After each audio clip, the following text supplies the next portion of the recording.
Hey guys, sorry that took so long. Ooh, let's make this a little adjustment. All right, so I know this was a little impromptu. Let me know if you can hear me okay in the chat. Let's see. Yes, let's hit that like button. Let's see, we've got RPC, Real People Consulting, as well. If you could let me know where you're from in the chat. So today I am live both on my YouTube channel, which is called Girl, Is That Legal? As well as my Instagram page. And I wanted to go live today because, real briefly, I wanted to announce that I'm working on my consistency. So Monday through Thursday, each day at noon Central, I'm going to be going live on my YouTube channel, which is called Girl, Is That Legal? And I'll go live for about 30 minutes. I'll do more if it requires it, like depending on what we have going on for the day. But for today, I just wanted to, one, I'm going to take callers. So if anyone wants to hop in, I'm going to drop you the link to do that. And then secondly, here we go. I'm going to drop you that link. And if you want to ask a question, it can be about celebrity gossip. It can be about a legal issue that you have. Just understand this is for entertainment purposes only. You'll need to get your own lawyer for your specific needs, but our firm can also assist you with finding that perfect lawyer and the best match for you. So let's see. Hey, we've got Just Joy. We've got Sade Brown. You guys are all in the chat. Let me see who we got on Instagram. All right, we've got some people that have like, hey, Sean. I see Sean's in the chat. All right, sorry for that long intro, but let's get into it. So we got a few different things that just kind of popped up today. So today I wanted to cover, again, if you've got any questions, you're welcome to call in with your questions, but I thought we should talk about Wendy Williams. I definitely wanted to address Diddy's confidentiality agreement because I've had a lot of people ask me questions about how are all these people talking, if they had to sign those. And then if we get a chance to it, I actually have some of the court documents from Iman Schubert, Iman and Tiana Taylor's divorce. And I was very surprised to see like the child support amounts, the amounts that they're arguing over. So let's see what we got. Let's start with this. So let me go ahead and do my little share. So Miss Wendy Williams, poor Miss Wendy. Let's go ahead and do this share real quick. Oop, we got one person that is, looks like we got one person that joined in with the question. Nicole, I'll get to you just a second. But we're going to do, let's do a quick little share. Here we go. Here's what we got. Let's see if you can see. Okay, so for Wendy Williams, so the latest update in the Wendy Williams guardianship is the fact that with Miss Wendy, it appears that, her husband, Kevin Hunter, has been crying and lollygagging, talking about the fact that he is poor now because Wendy stopped paying him. Well, we always have to remember the fact that the reason they're even in the divorce situation in the first place is because although he cheated throughout the marriage, and for Wendy, that was not a deal breaker. Wendy was always very clear that she drew the line at side babies. So at the point at which he had a baby with his mistress, that was Wendy's last straw, and she filed for divorce. Well, Kevin here still wants to be paid. But one of the benefits of having a guardian is that when you're suffering with health issues, as Wendy is, this guardian has stepped up and said, So not only is the guardian stating, no, Kevin, you're not owed anything. At this point, the guardian is actually saying that Kevin needs to pay Wendy back to the tune of $112,000. Here's why. The reason is because in the divorce settlement paperwork that he agreed to, that he signed and apparently didn't read, it specifically says that if Wendy's income drops below a threshold, or that if she's no longer working on a show, that the support payments, basically the alimony payments to him, would stop. Well, that's exactly what happened. But here, because the guardian had not yet been appointed, Wendy continued to pay him for some months. I believe it was 3 months after her show stopped. She still paid him for those 3 months at $35,000 a month. It's despite him not being entitled to it. So the guardian is actually petitioning the court to make him pay her back. That's because God don't like ugly. So we have a question here. Let me see if I can get you to the stage. Here we go. Somebody said, unfortunately, Wendy will never get that. All right. Oh, Hi, Simone. How are you doing? good. I'm good. I'm good. So, yes, you had a Good. question about Wendy Williams and her little Yeah, shenanigans with her ex-husband. so sounds like Kevin is just very money hungry and he needs to work. But my question is regarding the whole guardianship Mhm. process. If you can explain why a non-relative was appointed to be the guardian instead of a relative. Sure. So here, the guardian is an attorney guardian. So we call those attorney ad litems sometimes. And that happens when one of two things: either there's no one within the family who is qualified, or that the gosh, it's escaping me. I don't want to say the patient, but that the person that's in need of the guardian, that person does not want one of the relatives. Now, if you watch, I don't know, did you get a chance to watch the her documentary, the Wendy Yes, Williams I did. documentary? Okay, in the documentary, you see that the issue with most of her family, like her sister, I think, who was willing to do it, is that the sister wouldn't let her drink. So Wendy didn't want her sister to be her guardian because she wouldn't let her drink. So next up, they tried to have the son be the guardian. Ain't no way. Here's why the son can't be the guardian. The son was only about 21 years old.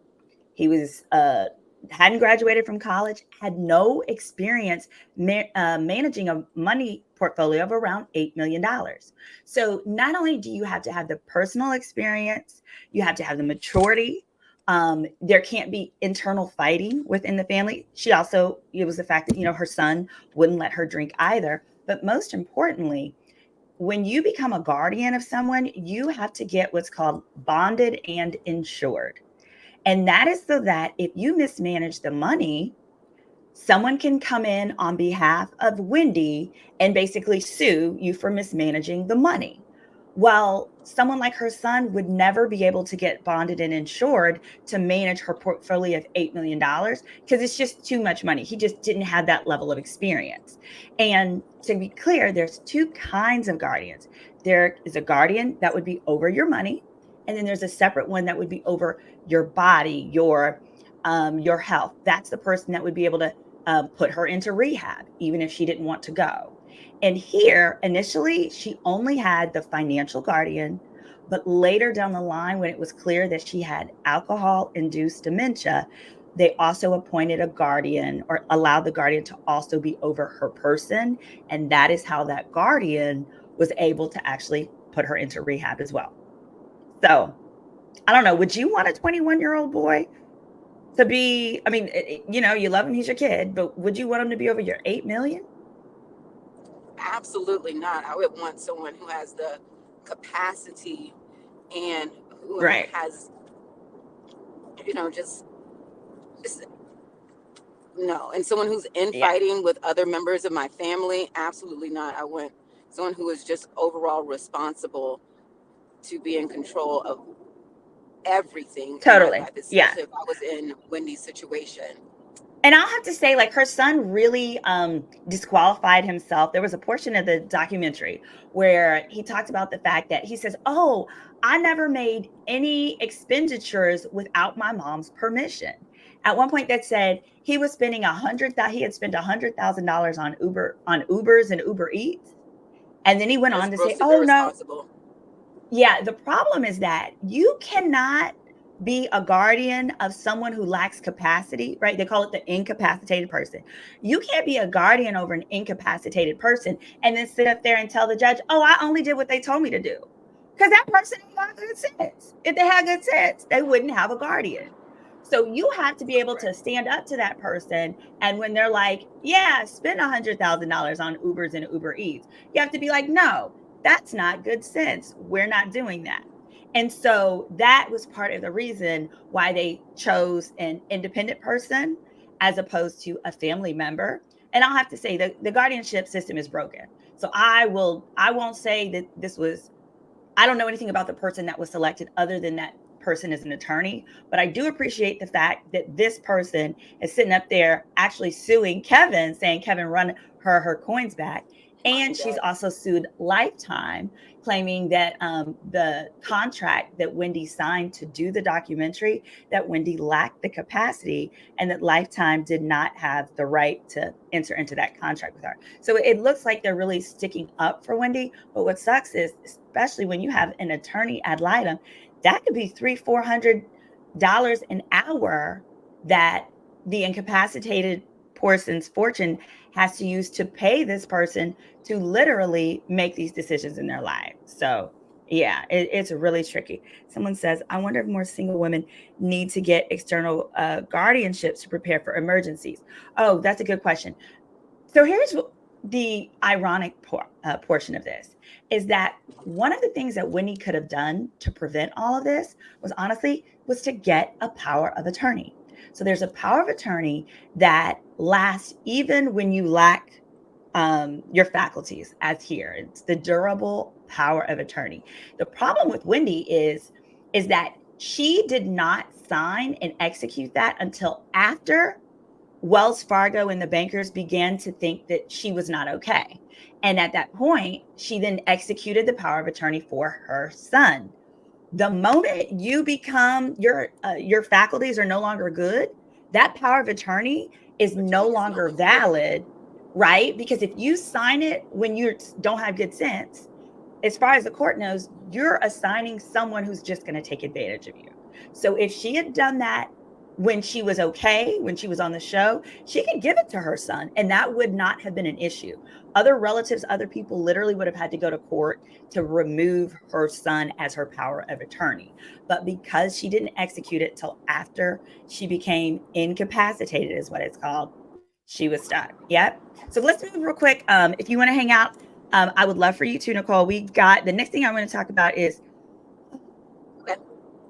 Diddy and Diddy's confidentiality agreements.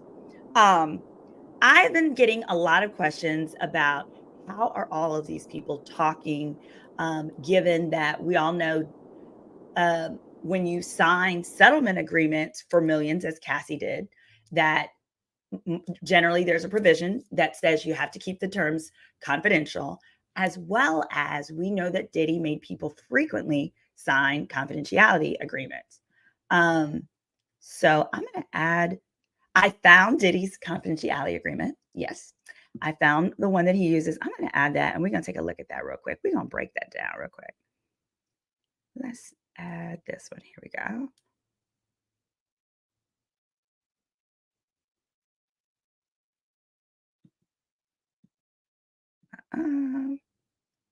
We want this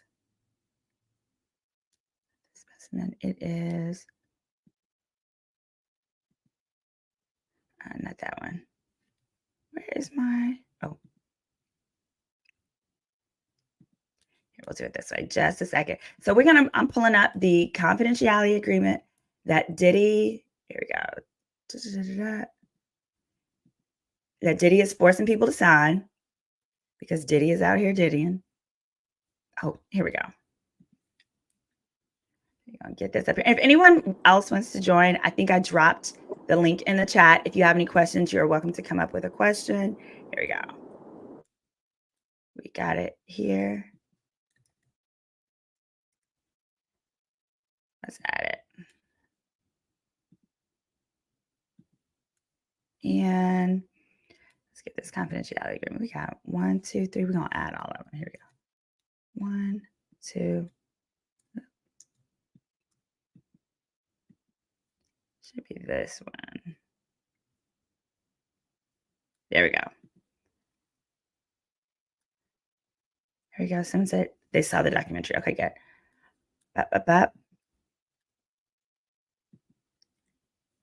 Okay, here we go.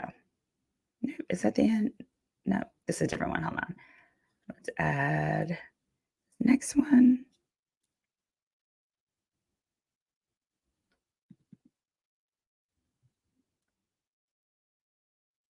So we are adding Diddy's confidentiality agreement. Here we go. All right. I'm going to make this big because it is super small. Someone said that's so true. Here we go.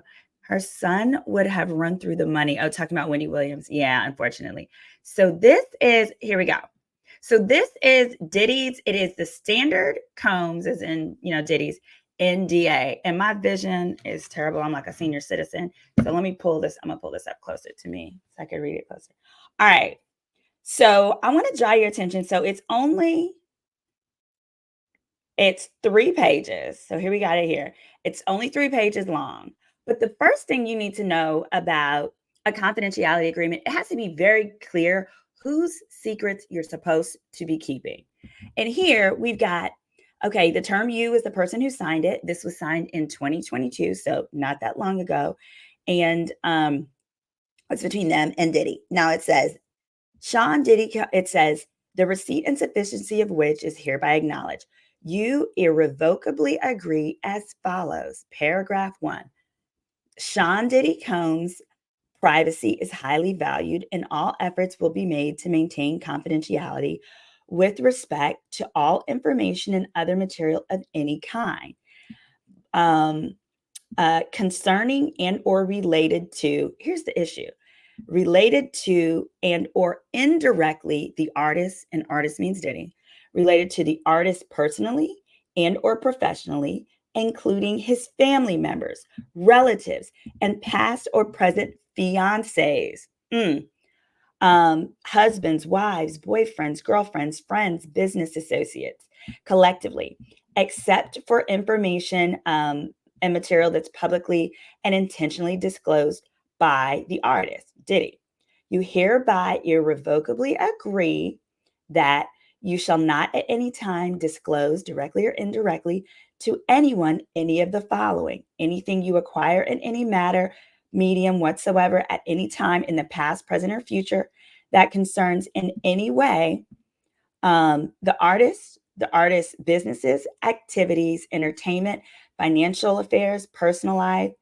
All of this is deemed confidential. All right, so here's the thing. The way he defines, though, whose information, he basically says you can't say anything about him, his family, his friends, his businesses, his he names everybody in the world. That's not valid. You have to be very specific. You cannot force somebody. So if I want you to sign the confidentiality agreement, I can't say you're also agreeing you're not going to talk about my mama. Now, I can say if my mom's at my house and anything transpires, no, you can't talk about that because that's related to me. But here, how they're basically saying, it's basically saying you can't discuss anybody that Diddy knows, basically. And we all know it would be anyone that Diddy likes because he ain't gonna care if you one of his ops. And then we're gonna scroll down further because what I found very interesting, get on further, and it says, is how he talks about how long you got to keep the secret. Let's see. Now he also talks about here in the middle of page 1, you have to keep secret any pictures, recordings, records, document. So y'all saw all those pictures that Little Rod put in the petition. Technically, those would all be covered by an NDA. Photos, recordings. They're also trying to say with recordings, that would be any recordings involving them. So if you were to record something that happened in his house, you have to keep that confidential. Now, a lot of people are like, oh, but was this in a state where Little Rod took the recordings? Were Little Rod's recordings in a one-party or two-party state? Two-party meaning both parties have to agree on whether you can record. There's an exception. Where you are recording for safety reasons because you believe you may be catching criminal acts, it don't matter what kind of state you're in. Because if not, you wouldn't be able to record, someone getting arrested by the cops or anything like that. So if it is a health or safety matter, doesn't matter if it's one party or two party, you can record. And then secondly, let's go to page 2. Look at paragraph 3. It says, the term of this agreement and the duty to keep everything confidential and not use the prohibited material shall commence on the first date above, meaning the date this document is signed, and continue for the life of the artist plus 20 years or 70 years, whatever is longer. Meaning either the life of Diddy plus 20 years after he dies or 70 years from the date that you signed it. That potentially could be permissible. It varies, but it's unlikely because that's patently ridiculous. Basically, you're probably going to be, you might be dead at that point too. That's like 3 generations worth of people. And then let's see what else we got here. It is,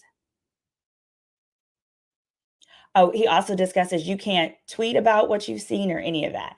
The terms of this agreement, da, da, da, da, you warrant and hold that you have the right and the power and to get into this contract. This is a binding and enforceable obligation that you have signed without duress, without coercion, and without undue influence, and that you entered into it validly. I want to say, and that if there's any dispute, it's going to be handled in New York courts, and that you are going to have to, number 5 says you agreed to defend, indemnify, and hold harmless that artists and artist parties and their respective parents, subsidiaries, affiliates, licensees, agents, officers, directors, blah, blah, blah, blah, blah. Everybody, which it says of any kind or nature whatsoever that could be hurt by you disclosing the info. Basically, that would mean any of his record companies. Like if you disclose information that hurt Revolt or the record companies or any of these entities, that not only could Diddy sue you, but when he sues you, you're going to have to pay his legal fees. Now, that's not going to hold up in court either. But what's important to know is that the stuff that's in here is standard. This is what they try to get away with. But just because it's in there doesn't mean you're held to it. And so if you've ever signed one, your best bet is always to have an attorney look over it and give you their legal opinion as to whether or not you can talk about whatever it is you want to talk about without being in violation. And we all know the number one rule to always remember is that crimes don't count. Even if you sign this, a lot of people who sign non-disclosures with Diddy did not realize that it excludes, no matter what it says, you're never in violation if you're talking about crimes. You can always talk about a crime and you can never be sued for talking about a crime. So Nicole, I'm gonna add you back to the stage. I want to make sure that I answered your question initially, which was, it was about the non-disclosures. And specifically, I wanted to make sure that you got to see here that these kind of non-disclosures, they're going to have a bunch of crap in there, but just because it says it doesn't mean it's true. It's really just there to scare you. And the best bet is to always have a lawyer look it over. I'm going to hit my focus. There we go. Too tight to start. What do you say? Someone says, if they don't give you a copy, it's a good one. If they don't give you a copy, is it still upheld? Yeah, even if they don't give you a copy, it's upheld. Here's the thing. When you're suing someone based off of any type of a contract or a document, you want to make sure you have their signed copy, because to enforce it, you really need a copy with that person's signature on it, because that's your best proof that it was agreed to by them. Somebody says, would it have been smarter if he had used the name Love, Diddy, etc.? You can't speak on Combs, but you can speak on other corporate names. It doesn't matter. It's the same entity. So in the same way that, like, if someone changes their name from their regular name to their maiden name or vice versa, because we all know who you're contracting for and about, it's about keeping confidential what you saw. So it's not about the name. It's more so what you saw pertaining to this individual. What do they say? Somebody said she must have had a terrible lawyer. Wait, she must have had a terrible lawyer. I would have thought the lawyer would have made those suggestions.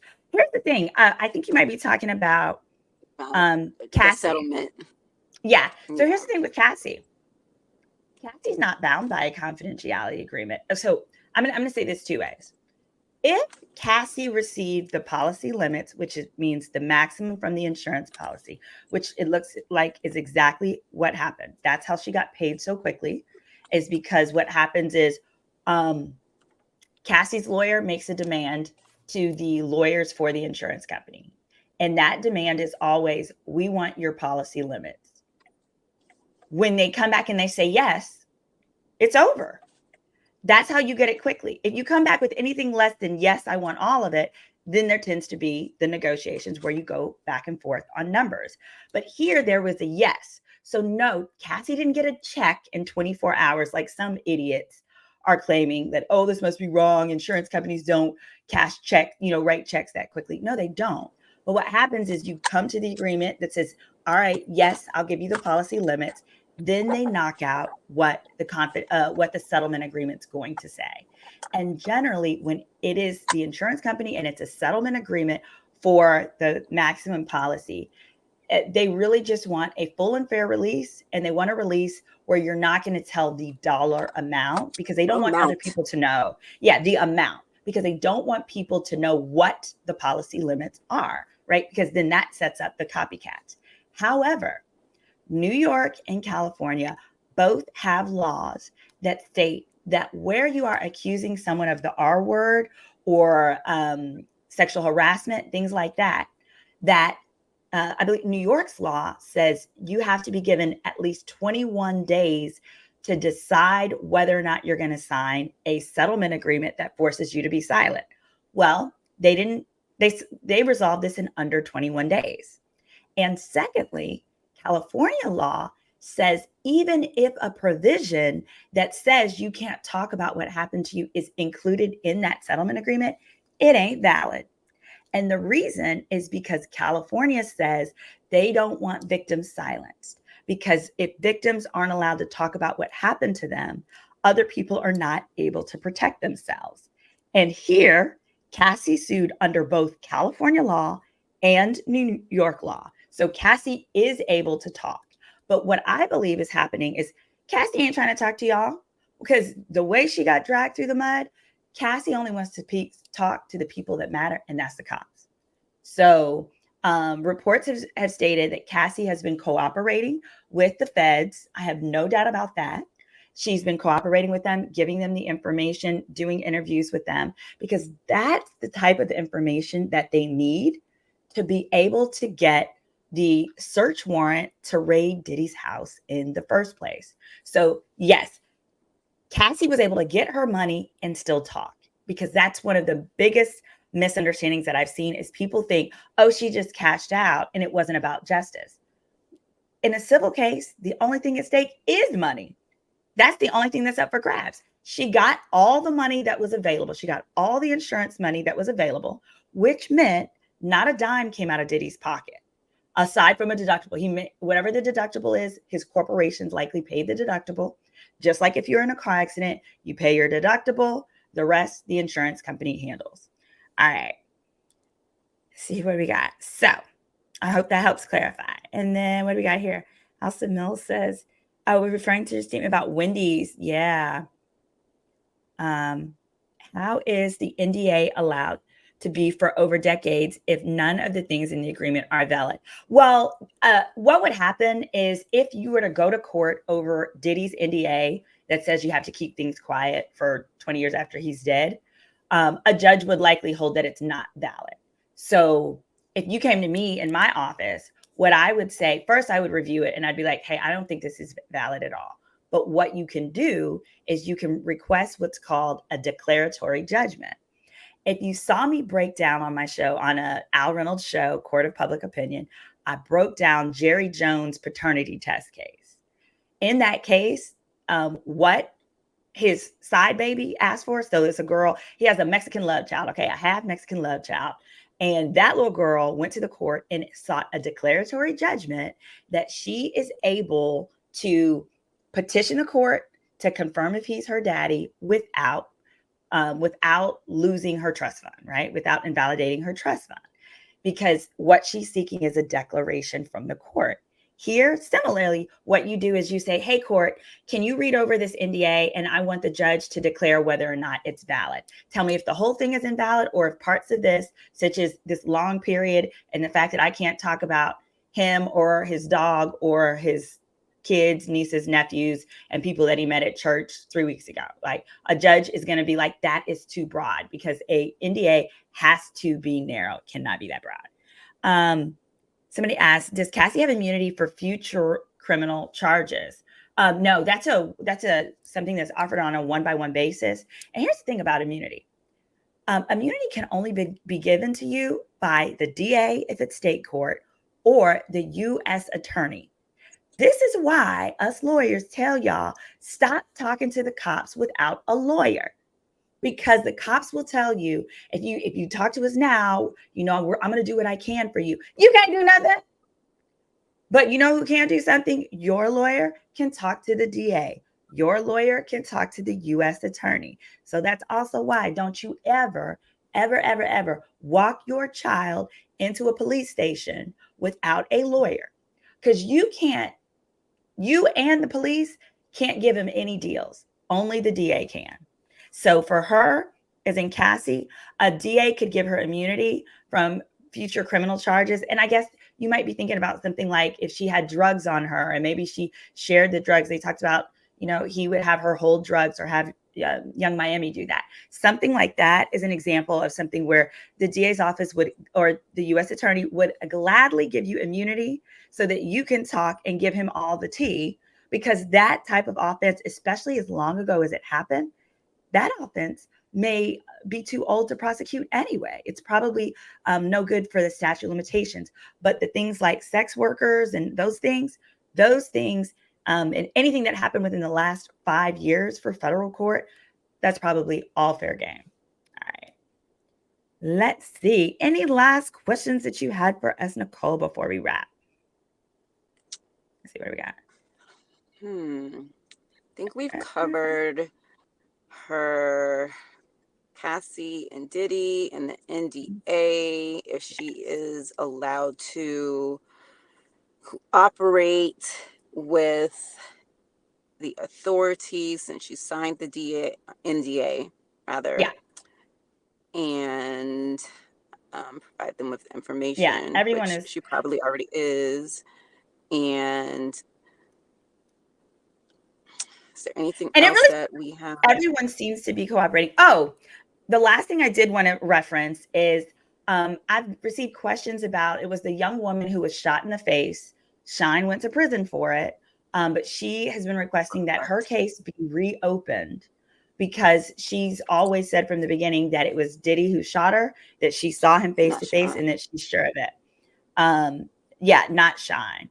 And so somewhat related to this, just as how Cassie is able to assist the police, this woman can go ahead, she can assist, she can share whatever she knew about that incident. Now, it is too late with respect to that incident for new charges to be brought.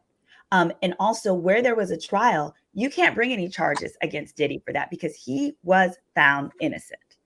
He was found innocent in that. However, so that would be double jeopardy. Double jeopardy. Very good. It would be double jeopardy.